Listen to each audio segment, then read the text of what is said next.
On the pole, Mike Bliss, car number 111. And alongside J.J. Yaley in number 9. Second row, Russ Gamester on the inside and Chet Phillip alongside. The third row, Aaron Fike and Jason Leffler. In the fourth row, Brian Tyler and Tracy Hines. Row number 5, Aaron Pollock and Bobby East. The sixth row, Derek Davidson and Dave Steele. Back in row 7, Jonathan Bennard and Dave Darlin. P.J. Jones and Carl Edwards are in row number 8. The ninth row, Brad Knopfsinger and Ed Carpenter. Paul White and Johnny Heidenreicher in row number 10. White, of course, the defending series champ. The 11th row has Casey Kane and Tony Stewart. Watch those guys. Row 12, Rich Tobias Jr. and Jason McCord. In the 13th row, Tyler Walker and Jay Drake. Row number 14, Teddy Beach and David Goff. The 15th row, Jerry Coons Jr. and Jimmy Kite.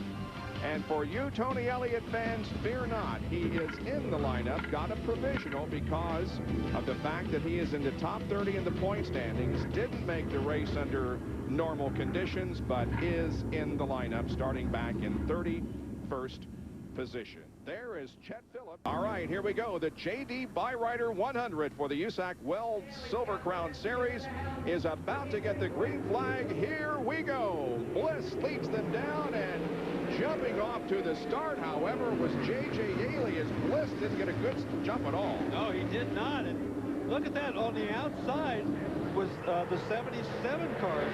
Chet Phillips, he went right around the outside. Oh, the Leffler was smoking the left front just because of the brakes. No problem. Leading lap number 1 is going to be J.J. Yaley, with Chet Phillip running in second position and the rest of the field coming down. And there's our truck cam in a car. It appeared to go into the wall. Yes. And that's the number 2 car of Bobby East. Well, what a tough break for him. This is his first ride in a Johnny Vance Aristocrat car. And here we go once again. And Phillip gets a good jump. Looks like Bliss is having problems with the motor. He kind of laid back there like he could get a run, and still didn't look like it took off. No, he didn't, and he lost a couple of spots because of that. You're exactly right. So he went from 5th back to about 7th or 8th. And now Yaley begins to separate himself from Phillip and the others. That's the 69 car running right behind Mike Bliss. That, of course, driven by Brian Tyler. And here is Bliss now moving to the inside of Aaron Fike. Yeah, so Bliss, after he had that very, very bad restart, has come back. He's passed all the guys that originally got around him, so he's back up to where he started. But, you know, you can't afford to give away too many spots like that on a restart in this kind of racing. I think the longer it goes green, the better off he's going to be. He's one of those guys that's used to driving those long races. I think it's going to work out to his advantage. He's got a little bit lighter race car than he's normal to, and I think it really will help him. Well, you're right about one thing. It does make a difference when you've never run 100 lap. A lot of guys that run midgets and sprint cars are only used to running 8-10-minute races. These are much longer. And you have to learn how to pace yourself and make sure you've got a race car that will last the last 20 laps as well as the first 20. And we talk every time we show you one of these races about how important the fuel is, because that's a heavy car when you start, and as the fuel burns off, you get a totally different race car. Let's go back here and check on a side-by-side battle. That is P.J. Jones on the high side in yellow, Carl Edwards down to the low side, Jason McCord right behind him. Those guys have been battling like that for the last several laps. And the 3 car right behind him is Aaron Pollock. The team, oh! Whoops, McCord into the fence. Looks like his right front is flat. Not sure whether that was why he went in there or whether it happened before, but I think he had a right front go flat before he got in the wall. And he is 3rd in the point standings coming into this event with a runner-up finish at Phoenix to start the season and a couple of other top 10 finishes also. He's 9th at Terre Haute and 6th at Richmond. But things have gone sour for him here tonight. Yeah, he can go in, of course, replace that tire and go back on the racetrack, but he's going to be many laps down, and it's going to be a tough. Yeah, you can see that right front is already flat. Look, the brake is red up there. The right front is already flat long before he gets to the wall. So that's exactly why he couldn't get that car to turn. There was no air left in the right front tire. He was trying to get her woed, too. He was hard on the brakes. Tony Stewart has moved up to 14th position now. Again, he started in 22nd position. And is up to 14. There's still a real good sign of that steering wheel being real smooth. Doesn't turn it a whole lot, like he's being able to save that right rear. That hard right rear, he's probably used to, you know, running on radial tires. It probably helps him quite a bit. There he is. By the way, Ed Carpenter, who was running right behind him, was penalized 2 spots on the first restart for jumping the restart. We showed you a shot of Tony George, the president and CEO of the Indianapolis Motor Speedway and the Indy Racing League. He is spotting for Ed Carpenter, who is his stepson. And Ed, again, penalized 2 positions for jumping the restart. And there's Jay Drake. And, and Casey Kane has retired from competition. Well, we documented that he had not had all that great a year and had all kinds of problems, and that seems like it's continued here tonight. Tough break for him. All right, here's 2nd, 3rd, 4th, and 5th once again. Chet Phillip and Russ Gamester, followed by Leffler and Bliss.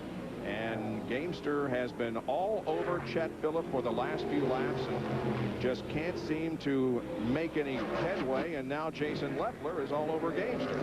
Yeah, it seems like Phillip is probably the slowest car in that group, but not by much, because every time they go offline, every time they go high or low to try to get around him, as Jonathan Bennett pulls into the pits, why they, you know, they just can't do anything, and they fall back a couple of car lengths. He pulls down to the bottom. He tries to get a run, but he just can't get up there far enough. Bliss tries on the outside.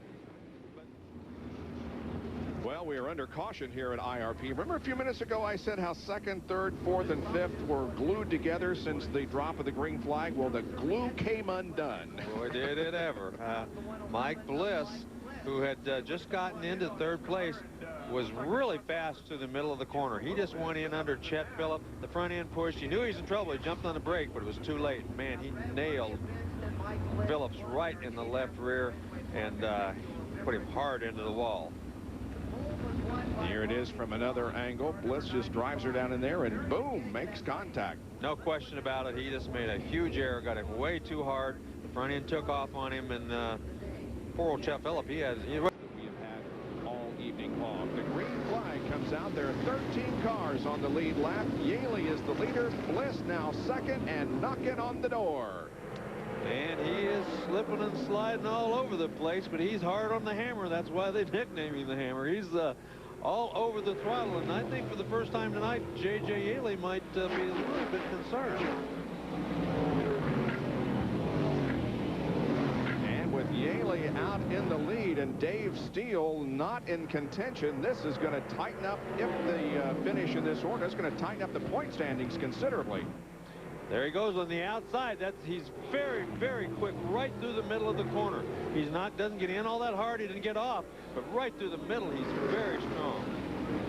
I think it's just going to be a matter of timing. He's definitely faster down there in 3 and 4, and if he can get a whoa, I don't know how he keeps saving that thing, but he does. Well, I don't either, and I don't know if that right rear tire is going to be able to stand that all night long, but he has certainly driven the wheels off of it for the last 25 laps. Now the first 4 right together on the racetrack. Yaley, Bliss, Gamester, and Jason Leffler.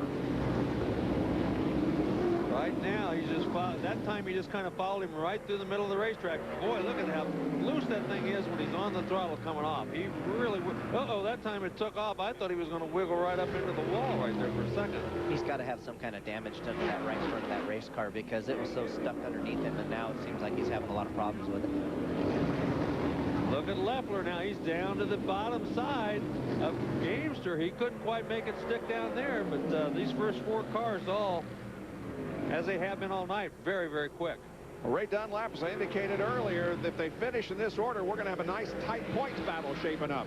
Yeah, we really will, Bob. You know, Dave Steele started 12th tonight, and he had moved up to 5th at one time, but now he's back to 11th or 12th. But the guy that's really on a move is P.J. Jones. Have you guys seen him? He started 15th tonight, and now he's up to 6th. So Jones really putting the hammer down, too. And there he goes. He's to the outside once again. He's got it. I think he's going to make the pass this time, because Yaley's just going to have to. Yaley's going to slide up in front of him and cut him off, I think, and he did. But look at this. He takes it. He goes right to the bottom. As soon as Yaley moved out the bottom, he turned that baby and went right underneath him. And Mike Bliss takes the lead on the 85th lap, but can he hold it? Here comes Yaley back. Nope, he's not going to be able to retake the lead as Bliss continues to run up front. 15 laps to go. You know, it looks like Bliss is doing a lot of a diamond, and that's something we do a lot on the dirt. I've never really seen anybody do it on the pavement. He's doing a heck of a job at it down there in 1 and 2. Boy, Leffler hit the wall in the back straightaway, jumped up in the air a little bit, but now then everybody's got their work cut out for him because Mike Bliss looks very, very fast. 15 laps to go. Yaley had such a huge lead before the caution that was brought out when Bliss ran into Chet Phillip. And with the restart, now Bliss has taken over command of the race, and Yaley is struggling to hang on to second as both Gamester and Leffler are right there behind him. Looks kind of like JJ's got a push. He's getting in a lot lower than he has been all race, and looks like he's really got that steering wheel turned after the apex there. Tony Stewart, by the way, has moved up into the top 10. He is now in 10th position after starting in 22nd spot. Tony Stewart is 10th. Continue to watch the action up front here, second, third, and fourth, as Bliss now pulls ahead of Yaley. You can see Yaley's the right rear tire smoked a little bit as he got off the corner that time. But Mike Bliss was phenomenal the way he was slipping and sliding. He had both ends of that thing pointed towards the wall at different times in the same lap, and still never even came close to crashing, it looks like. Heck of a run for a Gamester. He's had a tough season this year also after changing manufacturers after he had such a good year last year. It looks like he's going to have a nice run. And there is P.J. Jones, who qualified on the pole and finished second in this race back in 1994. Made 3 Silver Crown starts last year, finished 4th at Phoenix in his only start this year in this division. And I think he's the fastest guy on the racetrack right now. I mean, he's gathering up these second, third, and fourth place guys every lap by about 2 or 3 car lengths. I just think he's going to, and he's doing that old diamond thing you were talking about, Corey, going right up the middle and coming off the bottom of the racetrack. Now Leffler begins to work on Russ Gamester. It didn't last long. Yeah, and Yaley's right rear tire is really going away. It's smoking off the corner every time. It's really, really hot. That means he doesn't get a lot of forward traction. It's just spinning. And these guys can see it, especially the guys behind him. They know exactly what his problem is. Saw them put a lap there on Brad Knopfsinger. Once again, Leffler sticks his nose underneath Gamester at the end of the backstretch. And every time he comes up off of corner number 4, Yaley smokes that right rear a little bit more. Boy, PJ's really closed the gap. I was going to say, they better get their act together because PJ is really gathering them up in a hurry. Now then, Gamester to the inside. And, man, if he can pull this off, then he might help him. You're right, though. Look what a push J.J. Yaley's picked up, and both cars go around him that time. PJ may pass them all here before this thing is over. There's 7 laps to go. Oh, and look at Yaley. He doesn't give up easy. He went back around Leffler, but in the process, he pushed the front end right up to the wall, and that gave... Oh, look at PJ. Oh, they're hooked together. Oh, man. Tough deal for PJ. Man, oh, man. Well, I believe he was the fastest car on the racetrack. I think he was every bit as fast as Mike Bliss was, but a tough break as he spun that baby out, and he's not going to get near as good a result as he's. Be a very easy thing to do, though. Green flag, 2 laps to go. Well, unfortunately, we're not going to be able to talk to Mike Bliss because we have to get off the air because of the WNBA game. However, we will be able to bring you the conclusion of this event. Bliss, now Gamester. Gamester gets in there real hard, gets right up behind him as the white flag comes out. 1 to go on the 5/8 mile at Indianapolis Raceway Park, and Gamester is going to give it all he can in this final lap. Bliss holds off the challenge. Mike Bliss starting from the pole position. Oh, look at this, look at this. Here's Gamester. Nope, he's not going to be able to do it. Gamester isn't, and Mike Bliss will come off turn number 4 and win it, but by just inches over Gamester.